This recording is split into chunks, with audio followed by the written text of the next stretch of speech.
All right, so I'm going to discuss my thesis titled From Sheets to Blobs, the initial emplacement of a large, long-lived intrusion, Tuolumne Intrusive Complex, Sierra Nevada, California.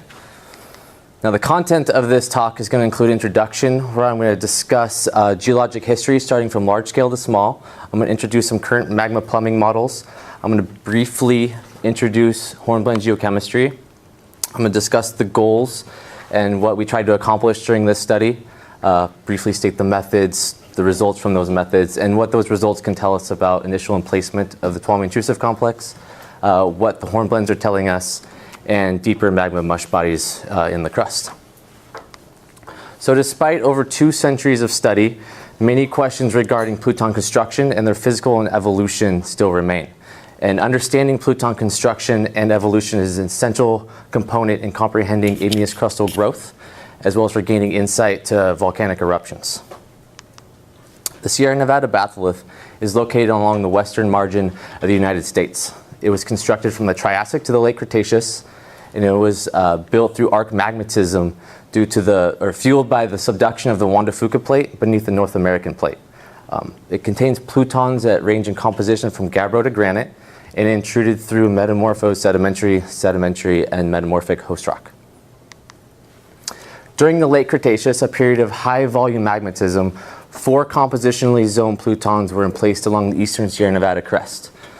Of these 4 plutons is the Tuolumne Intrusive Complex, which is the most extensively studied pluton within the Sierra Nevadas due to its readily accessibility from Highway 120 traversing the intrusion from east to west, and excellent exposure by Pleistocene glaciation. The Tuolumne Intrusive Complex is 95 to 85 million years old. It's 1,100 square kilometers and located within Yosemite National Park. Aluminum and hornblende thermobarometry determined that the pluton was constructed at 8 to 10 kilometers depth. It is composed of 4 distinct units, with the oldest, more mafic units along the margins and progressively younging towards the interior. The 4 units include the granodiorite of the KUNA crest, the half-dome granodiorite, which is broken up into 2 subunits, equigranular half-dome and porphyritic half-dome. And then we have the cathedral peak that occupies the majority of the Tuolumne, and the Johnson granite porphyry here in the middle. Multiple studies have attempted and still are attempting to unravel its evolution. This began with Bateman and Chappell in 1979, where they used major and trace whole rock geochemistry to determine that the intrusion crystallized as a single pulse of magma. Kissel et al. In 1986 disproved this by looking at strontium neodymium values throughout the units, and they determined that these could not be created through fractional crystallization. And what they proposed was that mafic melts had to mix with felsic melts, and then these melts were then placed in sequence, creating the units. This was the first idea of incremental emplacement. Since then, studies have evolved using this idea of incremental emplacement with a focus on trying to identify the sizes of magma increments. Coleman et al. 2004 used uranium-lead zircon geochronology to suggest that the Tuolumne was in place by a series of dikes and sheets that crystallized in succession, with never producing large magma mush zones within the middle crust, and contacts were erased through to recrystallization. Mehmeti et al. 2010-2014 used uranium-lead dating, whole rock analysis, single mineral analysis, and magmatic structures to suggest that certain parts of the Tuolumne had developed magma mush zones that differentiated through Tuolumne evolution. And then Schopa and Annan did some thermal modeling in 2013, and what they concluded was a magma batch the size of the Tuolumne could only live for about 300,000 years. So this supports the idea of incremental emplacement, but doesn't have evidence for or against magma mush zones within the middle crust. Now the debate between these 2 emplacement models really highlights our lack of understanding with magmatic systems in the middle crust, and each supports one of these 2 leading end member models. Coleman et al. Supports the hot zone model, and what you get in the hot zone model, you have the mantle underplating the lower crust, generating crustal melts.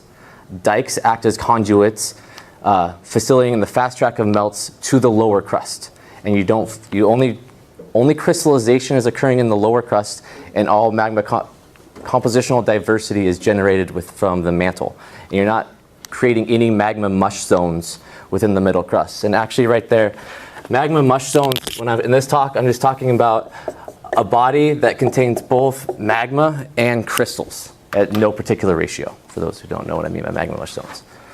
Mehmeti et al.'s studies support a magma mush column model with an extensive vertical stack of interconnected pools and magma mush zones from the lower crust to the shallow crust, and magma differentiation can occur throughout multiple levels. Now, to test these two models, we need to look at initial emplacement, because the initial stages of growth can give us clues to the size and composition of the first intruded magma batches and if they coalesce to form magma mush zones. Now, one challenge to this is that the initial stages of growth are seldom preserved in the rock record. You can see here in this model, preceding magma injections become overprinted by subsequent magmatism. Lobes, however, due to their peripheral location from the main intrusion, prevents them from being overprinted and can capture the actual intrusion's melt. Okay. The TIC contains 4 lobes ranging in size from 10 to 60 kilometers and each composed of one of the major unit compositions. We believe that lobes represent simpler magmatic systems due to their location away from the main intrusion, their rapid crystallization rate, as well as their homogeneous compositions. Valley dubbed them as snapshots in their 2010 paper, providing information like emplacement mechanisms and if they're the size of magma mush bodies throughout pluton growth. The KUNA CREST lobe is located in the southeastern region of the Tuolumne intrusive complex. It has the oldest ages of the Tuolumne at 95 to 93 and has a size of approximately 60 square kilometers. Mehmeti 2009 mapped it at 1 to 24,000 scale, and she was able to distinguish 4 distinct units that mimic the normal zonation that you see in the main Tuolumne, with the oldest, more mafic units along the margins and progressively younging and more felsic towards the center. During this study, they also noticed higher compositional and textural variability along the margins in what they believe to see in like sheet-like bodies, which are the circles in these areas right here. Now, with all the studies that have been conducted through the Tuolumne, there have been very few in situ single mineral analysis. Now, the whole rock analysis is important. What it does is it can mask valuable information. Whole rock analysis takes the average of an elemental concentration across all minerals and produces a single value, which you can see in this rare earth plot right here. Subgrain sampling can give you concentrational variability throughout a single mineral's growth and allows you to track such things as magma processes through crystal growth. And you can see in hornblende data here the actual concentrational variability that you can get from single mineral studies. Trace element analysis are becoming increasingly more valuable in the interrogation of crystals to determine magmatic processes and whether minerals co-precipitated or precipitated with the analyzed mineral. Trace elements generally contribute about 0.5 weight% of the rock's chemical makeup, and their general behavior can be predicted by experimentally derived KD values. The KD value is a ratio of the concentration of an element in the liquid compared to the concentration of an element in the solid. If a KD value is greater than 1, it's termed compatible, and it likes to be in the crystal form. If a KD value is less than 1, it's incompatible and it favors the melt. Since a lot of times you're dealing with multiple minerals crystallizing at the same time, we have to look at bulk D, which takes the sum of KD values through all the minerals within the rock and produces a bulk D value. Hornblende. Why do we use hornblende for this study? You have no idea how many times I've asked myself that question. But we chose igneous amphiboles because it's a major mineral in intermediate rocks. It's compositionally diverse, and really it's because it incorporates trace elements at a high enough concentration for precise in situ analysis. These characteristics can be used to determine magma composition, temperature and pressure at which the mineral crystallized, as well if the crystal grew directly from the melt or by recrystallization, dubbing it metamorphic mineral. Barnes et al. 2016 did a study where they used hornblende to try to identify the size of magma batches. And what they did is they studied hornblendes from the Woolly Creek batholith in the Cascades, as well as hornblendes from units of the KUNA CREST lobe. And what they determined were that trace element patterns were indistinguishable regardless of rock type from the Woolly Creek batholith. On the KUNA CREST lobe, on the other hand, they saw distinct elemental patterns and trends and fractionation trends between units, identifying different petrogenetic histories. So the goals for this study were to better understand the growth and evolution of volumetrically large, long-lived plutonic bodies. We need to study the size and signature of magma increments at the initiation of large intrusions. The aim is to identify individual magma pulses and their size and compositions using hornblende geochemistry to investigate the processes behind initial magma emplacement and if these batches coalesce to form larger magma mush zones in the upper crust, in the middle upper crust. Here's a schematic cross-section of what we believe the KUNA CREST lobe looks like.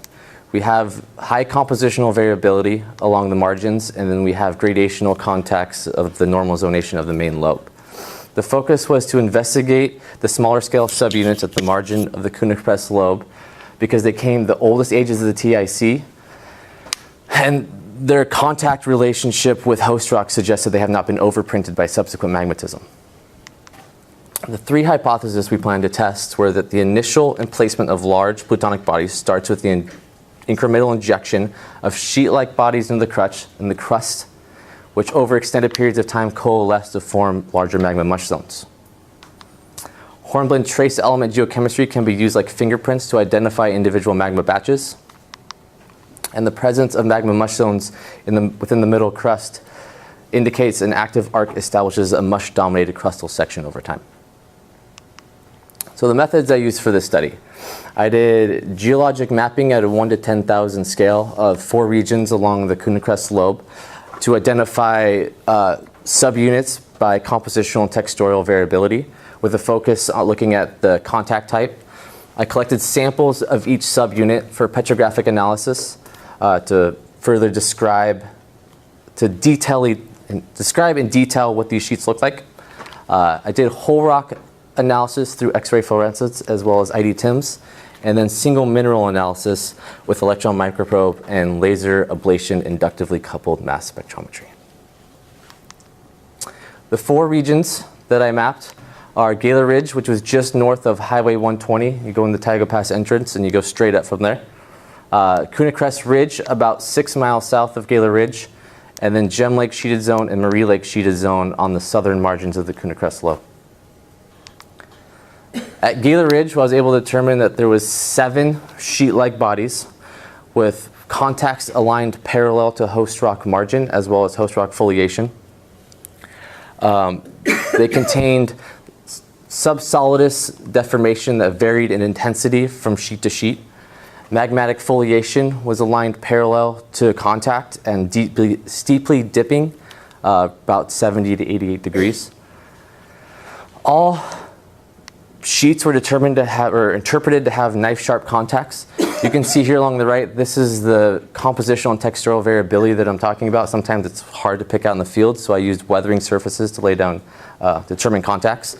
And when I say compositional variability, I don't always mean changes in rock type, but just mineral abundance in general. We were slivers of granite unit right along the margin with the host rock, and granite was an odd composition for KUNA CREST, and it was also highly foliated. So I was able to acquire an age from Katie Adderall at USC of 97.5 million years, so I lumped this into host rock, and I don't think it's part of the KUNA. The unit closest to the main batholith had characteristics of both equigranular half dome and KUNA CREST, so I determined in the field that this was most likely a transitional unit. And smaller scale sheeting was also observed, but due to the mapping skill, I had to lump them into the larger sheets. At KUNA CREST Ridge, right at the margin, I was able to identify several centimeter to meter size sheets. These also displayed folding that were axial planar parallel to margin. And moving towards the interior of the batholith, I wasn't able to distinguish any contacts. And that wasn't due to lack of exposure, as you can see on that bottom picture. So we determined that this was most likely gradational contacts in this area, even though all we really could find was compositional variability. As you can see, textures don't change an awful lot. At the Gem Lake sheeted zone, I was able to identify 5 different subunits. Again, we had a granite unit that was strongly foliated, so I lumped it in with the host rock the same as I did with Gaylor Ridge. All contacts in this area were knife sharp. And what was one thing that was really unique in this area is this KCM unit showed injection magmatite structures along shear planes. Due to injury, I wasn't actually able to get out to Marie Lake sheeted zones, so I had to compile data collected by Valley and some others at USC and compose this geologic map of 3 sheet-like units. There was much smaller scale sheeting, as well as sheets with slivers of host rock between contacts observed when they were conducted the mapping, but since we had to just compile the map off of data, they were lumped into these larger units. Petrographic analysis. So petrographic analysis confirmed what we thought in the field. We have a wide variety of textures from equigranular to porphyritic to hypabyssal. Color index ranges from 3 to 40%, and color index is just dark colored minerals. The principal mafic minerals were hornblende, biotite, and clinopyroxene that ranged in size and shape. And there was sparse titanite and glomerocryst, so clumps of mafic minerals through some of the subunits. Now we saw variability at the whole rock scale, at thin section scale, and we're even seeing variability at the hornblende scale. Hornblende ranges from anhedral to euhedral. It also has retrograde phase all around clinopyroxene rims. Has patchy zones of pleochroic color from tan green, olive green, blue green, and some pale blue green, which you can see right here, which is characteristic of actinolytic hornblende. And has a bimodal size distribution of 1 to 4 millimeters in ground mass and phenocrysts up to 10 millimeters in length. Whole rock analysis. The sheeted subunits range from granodiorite to gabbro. They follow a single liquid line of descent that is typical of arc magmas. And it has the same compositional range as the KUNA CREST lobe, but in much smaller regions. The degree of oxide variation changes from location to location. Most sheets display a similar collinear trend, except for Marie Lake sheeted zone, which seems to fall off this collinear trend, which is representative of cumulate-like structure. Whole rock isotopes. We only conducted a select few whole rock isotopes, so I compared them to isotopes from METI 2010. And what it shows is the KUNA CREST lobe is relatively homogeneous and the most primitive throughout all the TIC.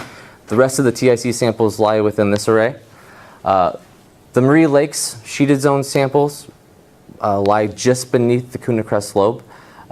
Sample from KUNA CREST Ridge and the transitional unit at Gaylor Ridge have half-dome granodiorite isotopic values.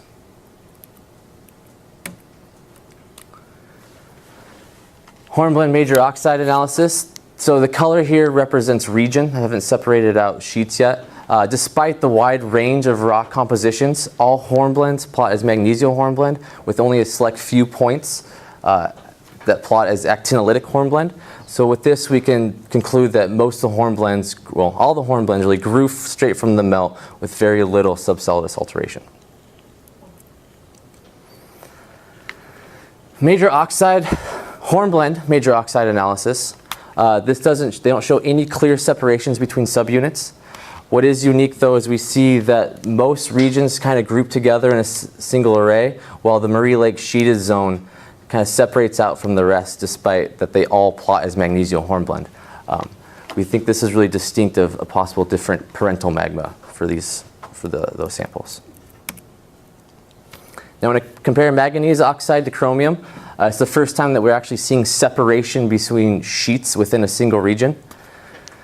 C48 from Marie Lakes has really low manganese oxide and high chromium values, while C49 and C63 have high manganese oxide values and low chromium values.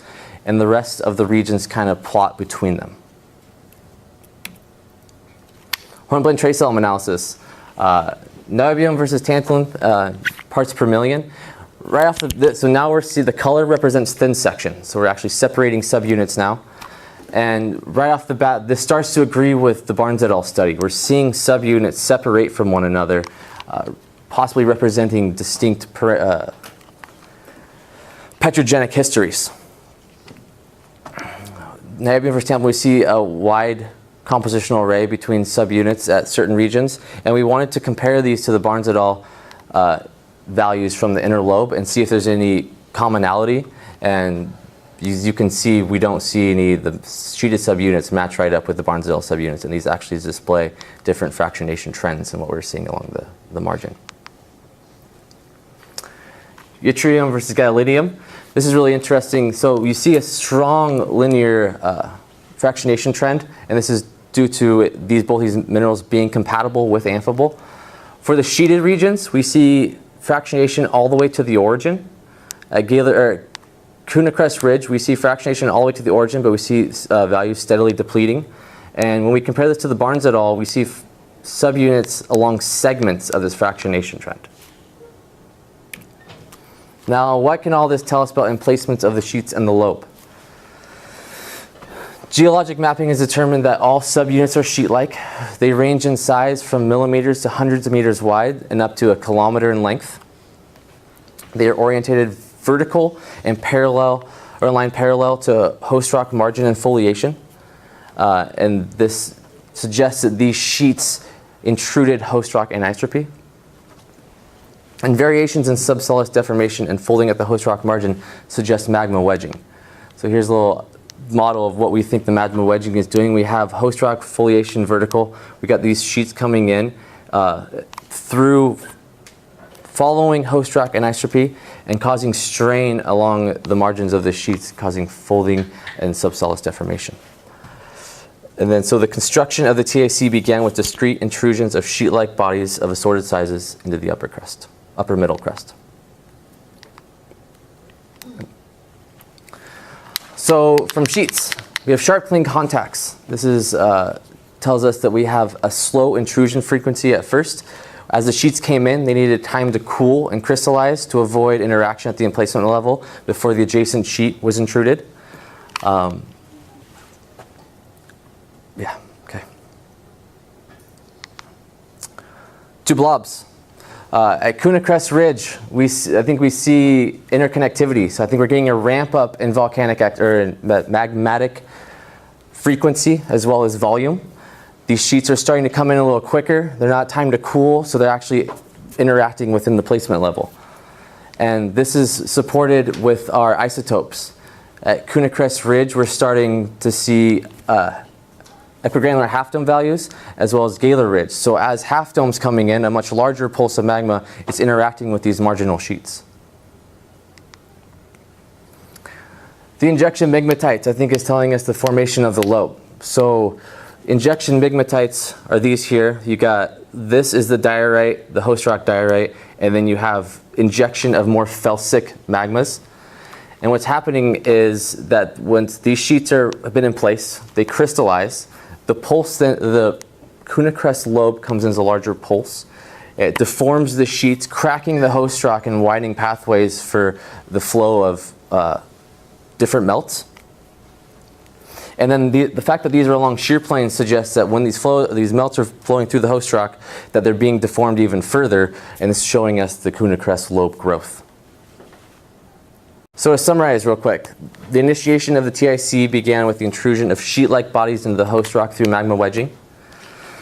Intrusion frequency started out slow, allowing sheets to cool and become physically different to avoid interaction at the emplacement level.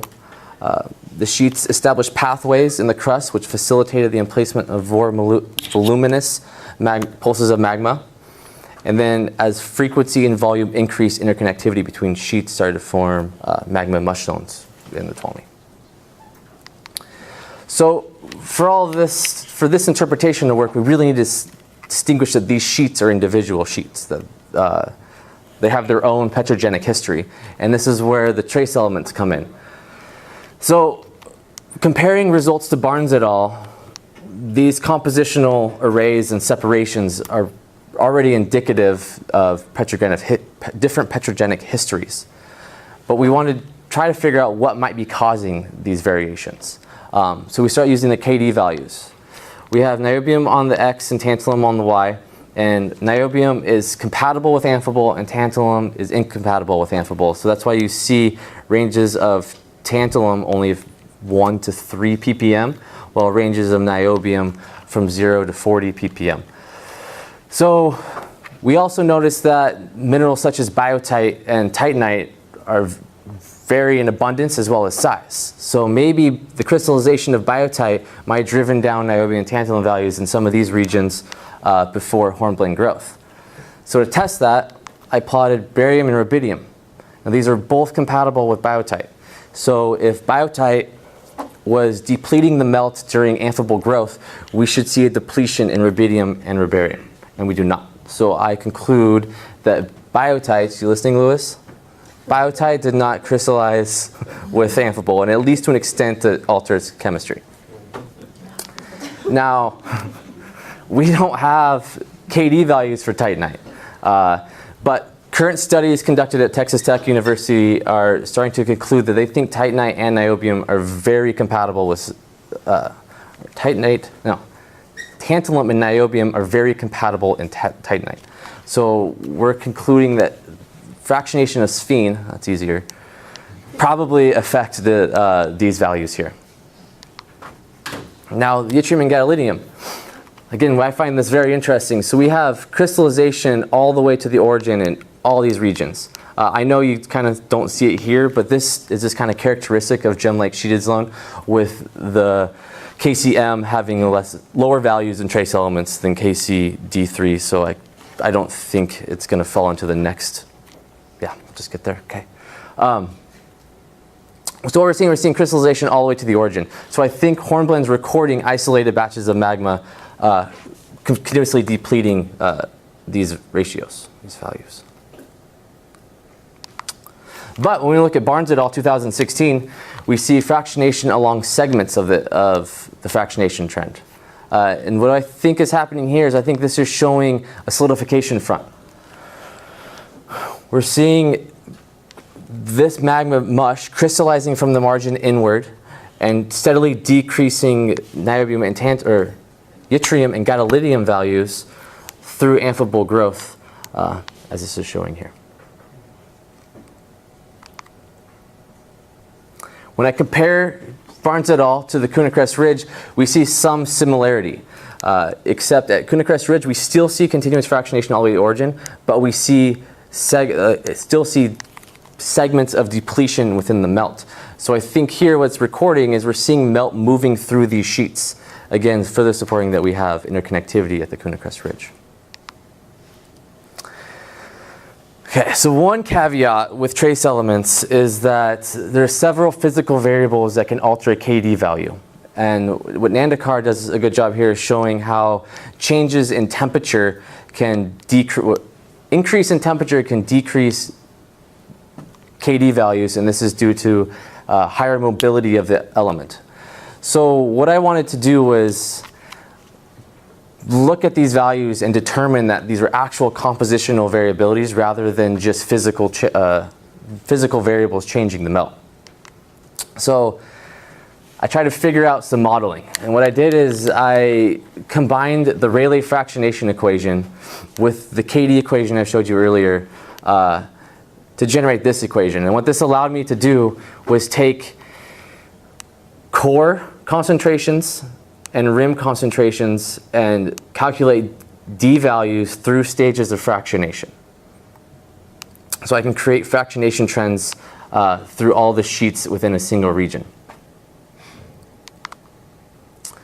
And what this told me was, once I created this D value for, what's this, DWTC7 at KUNA CREST ridge, and if I can manipulate the D value, what I was able to do is change it to where it kind of starts to pick up concentrations from DWTC8. Now we already know that I've already shown we probably have interconnectivity at KUNA CREST Ridge. So I don't think these are actually physical factors that are changing it. I think that the concentrations are just close enough that I'm able to manipulate the data for it to work that way. At GAYLOR Ridge, I alter the KD value to try to get DWTC2 to pick up points from DWTC5, and you can see I don't really quite get in there. Plus, you still have to explain why you have these concentrations in this thin section here. And you would have to explain the kink if that was going to work. So I don't think, again, I think these had to have been distinct pulses, and these hornblendes are growing within individual magma bodies. When I compared hafnium versus zirconium, no matter what I did with the data, I couldn't get these fractionation trends to overlap. So I think this is my strongest argument, saying you can't start with this melt and have temperature, pressure, or something change to then alter the system to start generating these concentrations within the hornblende. So what melt signature is the hornblende recording? What we did is we took our electron microprobe data and used the Particular pressure independent thermometer, which uses titanium, silica, iron, and sodium to estimate crystallization temperatures. And what I was able to determine, or what we found out, is that we have estimated temperatures from 868 to 691. Now these are really low in intermediate rocks. We should be seeing temperatures from 1,000 to 750. So we're already thinking that these hornblendes are growing fairly late in the stage of crystallization.